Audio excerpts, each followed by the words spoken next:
Payg'ambarimiz alayhissalom aytadilar: Alloh sizdan 3 ta amalni yomon ko'radi. Birinchisi qiyl va qol, ya'ni dedi degan gap. Falonchi bunaqa dedi, falonchi bunaqa dedi, faqat qattagi gaplarni gapirish. Erkak kishi ayniqsa sal kam gap bo'lish kerak. Birovni qilgan ishi, birovni xatosi, kamchiligi ana o'shanaqaga o'tirib qolgan odam Alloh xush ko'rmagan odam o'zasin. Ikkinchisi molni zoya qilguvchi odam. Uchinchisi ko'p savol javob qiladigan odam. Hadeb savol javob qilaverib, mana shu 3 ta narsani Alloh sizlardan xush ko'rmaydi deyapti. Demak, molni zoya qilish,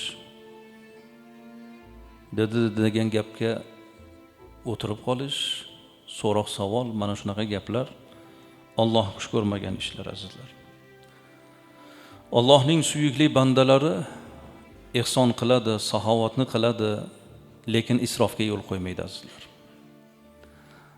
Abdulloh ibn Abbos radhiyallohu anhu modan rivoyat bo'ladi. Payg'ambarimiz alayhissalom aytadilar: seni 2 xislat faxrlanish va isrofgarchilikka olib bormasa, xohlaganingni yeb ichgin deb Payg'ambarimiz alayhissalom marhamat qiladilar.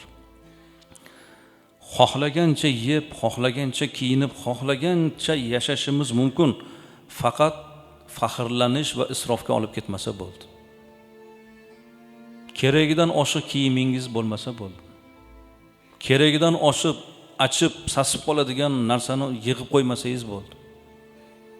Oilangiz bilan, bola chaqangiz bilan eng yaxshi taom yeng. Eng yaxshi kiyimni kiying, kiydiring. Lekin shu faxr sizga keltirmasa, sizni isrofga olib bormasa, yaxshi yashashdan, yaxshi yeb kiyinishdan azizlar dinimiz qaytarmagan.